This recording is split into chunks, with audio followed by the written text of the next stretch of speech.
कृषि विशेषज्ञ डॉक्टर महावीर विभाग से सेवानिवृत्त होने के बाद भी किसानों को जागरूक करने की मुहिम में लगातार जुटे हुए हैं। एबीसी पर कृषि चर्चा के कार्यक्रम के माध्यम से लगातार किसानों को कृषि जगत से जुड़ी हर बेहतर जानकारी किसानों तक पहुंचाते रहते हैं। इसी कड़ी में कृषि विभाग द्वारा शुक्रवार को नेताजी सुभाष चंद्र बोस स्टेडियम में आयोजित हुए किसान मेले में भी डॉक्टर महावीर मलिक ने अपनी इस जिम्मेदारी को बखूबी निभाते हुए किसानों को मोटे अनाज के प्रति जागरूक किया। कृषि मेला अंतर्राष्ट्रीय मोटा अनाज वर्ष 2023 जो कि भारत के प्रयास से अंतर्राष्ट्रीय स्तर पर मोटा अनाज वर्ष घोषित किया गया, तो उसके उपलक्ष्य में ही ताकि किसान मोटे अनाज के प्रति जागरूक हों।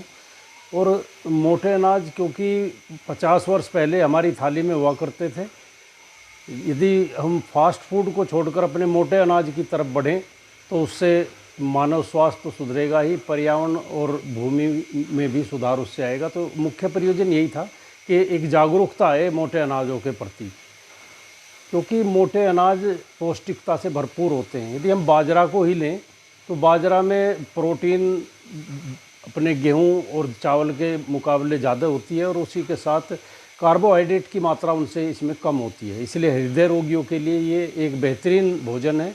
सर्दियों में यदि चावल को लिया जाए तो उससे कई तरह के विकार पैदा होते हैं, लेकिन यदि इसके मोटे अनाज का हम प्रयोग करें तो उससे बाजरा को यदि हम प्रयोग करते हैं तो एक तरह की ऊर्जा शरीर को ज़्यादा मिलती है।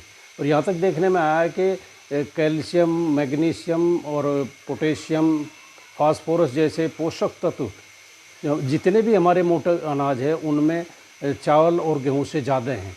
तो और फाइबर की मात्रा भी इनमें 1.2% से 3% तक है, जो हमारी आंतों को सही रखते हैं, स्वास्थ्य को सही रखते हैं, कब्ज और गैस जैसी शिकायतों को दूर करते हैं। ये भी देखने में आया है कि यदि मोटे अनाज का उपयोग किया जाए भोजन में तो 30% तक कैंसर के रोग में भी इससे राहत मिलती है। तो यही उद्देश्य था। दूसरे, क्योंकि रासायनिक खादों का लगातार प्रयोग बढ़ता जा रहा है तो किसानों का रुझान प्राकृतिक खेती की तरफ बढ़े, तो इसके लिए कई तरह के स्टॉल भी लगाए गए थे। जो किसान प्राकृतिक उत्पादक किसान हैं उन्होंने अपने समूह बनाए हुए हैं, किसान उत्पादक समूह, तो उन्होंने अपने उत्पादों को भी वहाँ पर दिखाया। तो इससे दूसरे किसानों में भी जागरूकता आती है कि वो भी रासायनिक खादों का, रासायनिक दवाइयों का कम से कम इस्तेमाल करें, ताकि हमारा जो स्वास्थ्य है वो अच्छा बना रहे और जो हमारे मित्र कीट हैं या दूसरे लाभकारी जो हमारे जीवाणु हैं, चाहे वो पक्षी हैं, वो सब बचे रहें, ज़मीन का स्वास्थ्य सुधरे। एकमात्र उद्देश्य ये भी था। दूसरे, विभिन्न प्रकार के कृषि यंत्रों को भी मेले के अंदर दर्शाया गया, ताकि किसान आधुनिक तकनीक से उन यंत्रों का प्रयोग करते हुए फसल अवशेष का भी उचित प्रबंधन किसान भाई हमारे कर सके।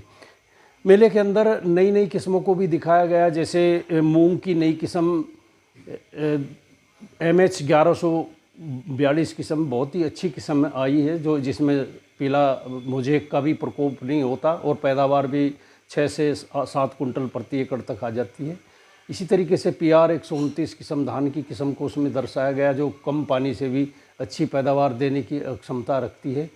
गेहूं में भी किसानों को ये बताया गया कि किसान भाई यदि गेहूं की बिजाई सही समय पर करें तो जो आज मौसम में बदलाव आता जा रहा है, गर्म तापमान होता है, तो इसका प्रभाव भी कम किया जा सकता है।